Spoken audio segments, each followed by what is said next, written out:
बुनकर समाज का जो है इस वक्त सबसे बड़ा मुद्दा बनता जा रहा है। कांग्रेस भी बुनकर समाज को आगे रखना चाह रही, समाजवादी पार्टी भी बुनकर समाज की बात कर रही है, मायावती भी बात कर रही है। आपको क्या लगता है बुनकर समाज का कौन है? ऑलरेडी बुनकर समाज का तो कोई दिखा नहीं अभी तक, लेकिन इस सरकार ने तो एकदम परेशानी सर पे इस कदर डाली हुई है कि पावर लूम बंद करने की स्थिति हो गई है। इस सरकार सिर्फ हमारे पीछे पड़ी हुई है। क्यों आखिर आपके पीछे क्यों पड़ गई?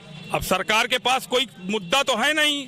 सरकार के पास पाकिस्तान मुद्दा है, जिन्ना मुद्दा है और हिंदू मुस्लिम मुद्दा है। इसके पास यही मुद्दा है, यही ये करना चाहती है। इसके अलावा कोई मुद्दा इसके पास नहीं है। ये असदुद्दीन जी सीधे सीधे मोदी के लॉन्च किए, अमित शाह के लॉन्च किए हुए एजेंट हैं और उनके हिसाब से काम हम करने वाले नहीं हैं।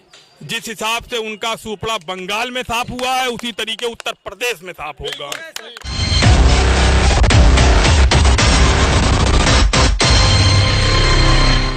जनता कहने में आपका फिर से स्वागत है। मैं हूं आपके साथ मोहम्मद सैफ। लगातार गांव से जुड़ा हुआ हूं, ग्राउंड रिपोर्टिंग आप तक पहुंचा रहा हूं।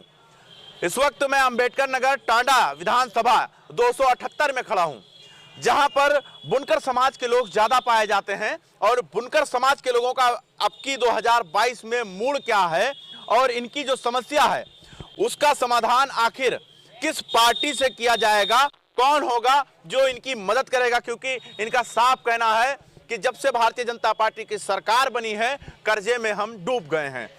बहुत सारे लोग हैं, ये सारे बुनकर समाज के लोग हैं। एक एक करके सबसे हम बात करेंगे। सबसे पहले तो हम आपसे जानना चाहेंगे, नाम जानना चाहेंगे आपका। मेरा नाम अमजद खान है। अमजद खान जी, बुनकर समाज का जो है इस वक्त सबसे बड़ा मुद्दा बनता जा रहा है। कांग्रेस भी बुनकर समाज को आगे रखना चाह रही, समाजवादी पार्टी भी बुनकर समाज की बात कर रही है, मायावती भी बात कर रही है। आपको क्या लगता है बुनकर समाज का कौन है? ऑलरेडी बुनकर समाज का तो कोई दिखा नहीं अभी तक। ना बसपा ने कुछ किया है, ना भाजपा कर ही नहीं रही। भाजपा तो बर्बाद करने पे लगी हुई है। कांग्रेस ने भी कुछ नहीं अभी तक किया, क्योंकि 2007 से ही हमारे ऊपर की सारी परेशानियां धीरे धीरे करके दूर हो रही थी। लेकिन इस सरकार ने तो एकदम परेशानी सर पे इस कदर डाली हुई है कि पावर लूम बंद करने की स्थिति हो गई है। नेता और जनता दोनों सुनना चाहती है कि आखिर कैसे आप लोग कर्जे में डूबे, परेशानियों में कैसे मुब्तला हुए, ये सुनना चाह रहे हैं लोग। भाई जाहिर सी बात है, परेशानी तो ऑटोमेटिक दिख रही है। पावर लूम, बिजली यूनिट, कहाँ फिक्स मीटर था उसको यूनिट में कन्वर्ट कर रहे हैं। अब जब यूनिट में कन्वर्ट कर, हमें किसानों के तर्ज पे जब नेताजी ने दिया था उसी तर्ज पे किसान का है ना, तो किसान की तर्ज पे हमें देने में क्या एतराज है इस सरकार को? इस सरकार सिर्फ हमारे पीछे पड़ी हुई है। क्यों आखिर आपके पीछे क्यों पड़ गई? अब सरकार के पास कोई मुद्दा तो है नहीं। सरकार के पास पाकिस्तान मुद्दा है, जिन्ना मुद्दा है और हिंदू मुस्लिम मुद्दा है। इसके पास यही मुद्दा है, यही ये करना चाहती है। इसके अलावा कोई मुद्दा इसके पास नहीं है। यानी मुद्दा जो है ये बुनकर समाज के लोग ज्यादातर मुस्लिम है तो टारगेट किया जा रहा है। बिल्कुल बिल्कुल यही टारगेट किया जा रहा है उनको। कहते हैं भाई साहब, यानी मुसलमान होने की वजह से सिर्फ टारगेट किया जा रहा है। टारगेट नहीं भैया, देख लीजिए पेट्रोल देख लीजिए, डीजल देख लीजिए, राशन देख लीजिए, अपना सारे महंगे हैं। कहाँ किस चीज पे आप बताएंगे कुछ अच्छा है? 15 रुपए 10 रुपए पेट्रोल में, 5 रुपए पेट्रोल में, 10 रुपए डीजल में। सर 50 रुपया बढ़ा दोगे, 5 रुपया कम कर दोगे तो क्या होगा? 50 रुपया बढ़ाने के बाद 5 रुपया कम करोगे तो कोई माने रखता है? ये तो अंधभक्तों को ही दिखाई देगा भाई, हम लोगों को तो नहीं दिखाई दे रहा कि 50 रुपया आप बढ़ाओगे, 5 रुपया कम करोगे। तो बुनकर समाज के मुद्दे पर आइए, डायरेक्ट बुनकर समाज के मुद्दे पर आइए। क्या भैया, महंगाई देखिए, महंगाई अपनी सरकार आप लोगों के पीछे क्यों पड़ी है? आखिर सरकार क्यों पड़ी है? सर मुसलमान होने की वजह से भैया हम लोग सब दिक्कत में है आजकल। यहाँ पे हमारा यहाँ धागे में इस कदर बढ़ोतरी है, धागे की वजह से सारी मशीनें ठप है, यहाँ पे सब बंद पड़ी हैं।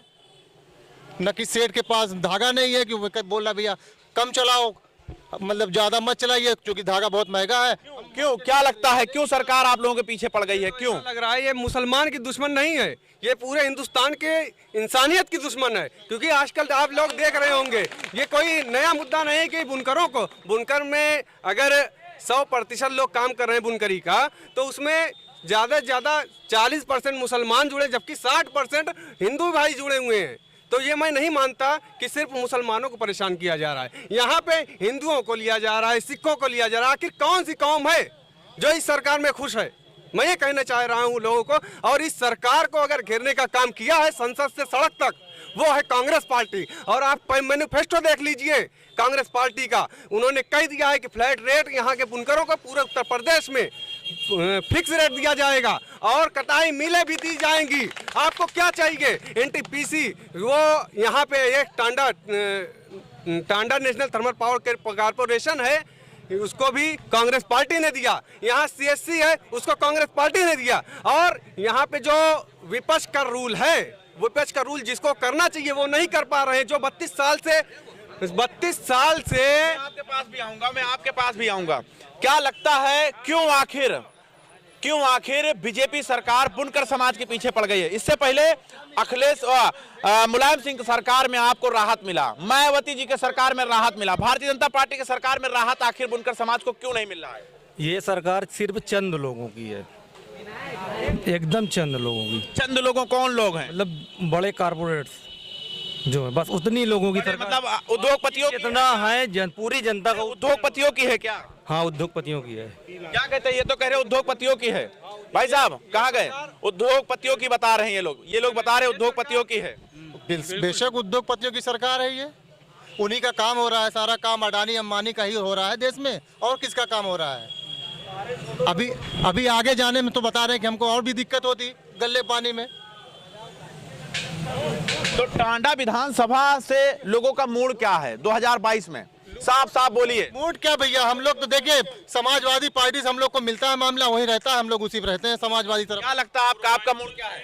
बस समाजवादी पार्टी। समाजवादी पूर्वांचल, मतलब आज तो राम अचल राजभर और समय किसी की कोई हवा नहीं है। सपा के अलावा सारे साफ हैं, क्योंकि ये दो बड़े नेता आज समाजवादी। कौन लोग शामिल हो गए? राम अचल राजभर 5 बार के विधायक रहे हैं, अब मंत्री रहे हैं, कैबिनेट मंत्री रहे हैं। लालजी वर्मा 5 बार के विधायक हैं।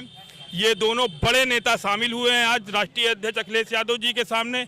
आप वहां शायद गए हुए थे, वहां की भीड़ से आपको खुद अंदाजा लगा होगा कि क्या वहां जनसैलाब था।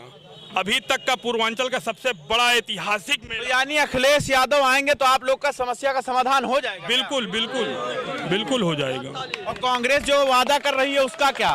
कांग्रेस तो अभी कहीं दिखाई नहीं पड़ रही यूपी में तो अभी कांग्रेस कहीं दिखाई नहीं। मायावती जी दिख रही है कि नहीं दिख रही हैं? वो तो एकदम साफ हो गई हैं, उनका तो एकदम खत्म ही मामला है। अगर बात किया जाए भारतीय जनता पार्टी के तो वो कहाँ दिख रही है, आप लोग बताइए। भाई चूंकि सत्ता में है वो परेशानी आती है तो भाजपा याद आती है। अच्छा, परेशानी आती है तो भाजपा याद आती है। आप भी हंसने पे मजबूर कर दिया हमें। और कोई है जो क्या बोलना चाह रहे हैं, बताइए। यहाँ पे समस्या सिर्फ बुनकरों का ही नहीं है। यहाँ देखिए, आप यहाँ नजर उठा करके देखेंगे इस विधानसभा में, खास तौर से टांडा में यहाँ पे 80% बुनकर बीमार मिलेंगे। क्या बीमारी पे बात नहीं होनी चाहिए? बुनकर समाज के लोग बीमार मिलेंगे? आप पता कर लीजिए, टीबी के मरीज हैं। आप यहाँ पे देख सकते हैं 18 से 25 साल के बच्चों को कोई बता नहीं पाएगा कि यहाँ पे 18 साल के बच्चे हैं। 18 साल का बच्चा होता है नौजवान तंदुरुस्त। यहाँ पे आप किसी को देख लीजिए। वजह ये है कि यहाँ पे कम बुनाई और खास तौर से जो सत्ता हम पे काबिज हो चुकी है, खास तौर से जो यहाँ पे सत्ता हमें। टीबी और इसका मरीज का क्या मतलब है? मेडिकल की व्यवस्था हमारे यहाँ नहीं है। मेडिकल कॉलेज तो हमारे यहाँ बहुत बड़ा है, क्योंकि बसपा गवर्नमेंट में बना था, लालजी वर्मा ने ही बनवाया। वर्मा ने बनवाया था, ठीक है, मुझे उसको बनवाया था, लेकिन इस सरकार ने उस पर कोई धन आवंटन नहीं किया है। तो जाहिर सी बात है वहाँ की सारी मशीनें उठ के दूसरे जनपदों में चली गई हैं। वहाँ कोई फैसिलिटी नहीं है। डॉक्टर अपनी जेब के तनख्वाह के पैसे तो वहाँ मेडिकल कॉलेज चला रहे हैं, बस एक व्यवस्थाएं हैं, वहाँ पे कोई व्यवस्था नहीं है। तो यानी आप लोगों का मूड समाजवादी है? बिल्कुल सब समाजवादी पूरी तरीके से। आखिर समाजवादी ही क्यों, हम अब फिर पूछना चाहते हैं। देखिए यहाँ पर मुस्लिम क्षेत्र, ये मुस्लिम बहुल क्षेत्र है, तो असदुद्दीन अवैसी क्यों नहीं? असदुद्दीन ओवैसी किस लिए रहेंगे भाई? क्यों रहेंगे? हमें अवैसी क्यों नहीं? हमें हिंदू मुस्लिम नहीं करना है। उनकी सीधी एक पॉलिसी है, सिर्फ मुसलमान। असदुद्दीन ओवैसी की सिर्फ एक पॉलिसी है, मुसलमान। हमें यहाँ मुसलमान की कोई बात नहीं करनी है। यहाँ हमें सेकुलर आदमी चाहिए, सेकुलर नेता चाहिए। असदुद्दीन अवैसी विकल्प क्यों नहीं है उत्तर प्रदेश के लिए? भैया बता तो दिए भाई मेरे, एक ही बात है सबका। बिल्कुल, बस वही हमको सेकुलर नेता चाहिए और हमारी बात समाजवादी पार्टी में सुनी जाती है, हम लोग समाजवादी पार्टी को वोट करेंगे। और इसी में कोई फर्क नहीं है, वो हिंदू की बात करते हैं, मुस्लिम की बात करते हैं, तो इनमें फर्क ही नहीं। हमें सेकुलर नेता चाहिए बस, जो सबकी पूरे समाज की बात। अरे आपके ही यहाँ प्रदेश सचिव हैं इरफान पठान जी, वो काफी मेहनत कर रहे हैं। वो तो भाई देखिए, असदुद्दीन जी सीधे सीधे मोदी के लॉन्च किए, अमित शाह के लॉन्च किए हुए एजेंट हैं और उनके हिसाब से काम हम करने वाले नहीं हैं। जिस हिसाब से उनका सुपड़ा बंगाल में साफ हुआ है, उसी तरीके उत्तर प्रदेश में साफ होगा। बस मूड बना लिए हैं टांडा के लोग। असल में ऐसे कहीं नहीं है, कुछ नहीं भैया, कहीं कुछ नहीं है यहाँ पे, तो फालतू में यहाँ पे कुछ नहीं। और अखिलेश यादव, बिल्कुल वही जरूरी है। अखिलेश यादव, अखिलेश यादव। तो जनता कहिन में साफ निकलकर सामने आ रहा है कि 2022 जो चुनाव होने हैं वो मुसलमानों का साफ मूड है कि अखिलेश यादव फिर से उत्तर प्रदेश की बागडोर संभालें। लेकिन जिस तरीके से ऑल इंडिया मजलिस इत्तेहादुल मुस्लिमीन के राष्ट्रीय अध्यक्ष असदुद्दीन अवैसी और दूसरी तरफ प्रियंका वाड्रा यानी गांधी परिवार से प्रियंका वाड्रा जो हैं वो भी पूरी ताकतें झोंक रहे हैं।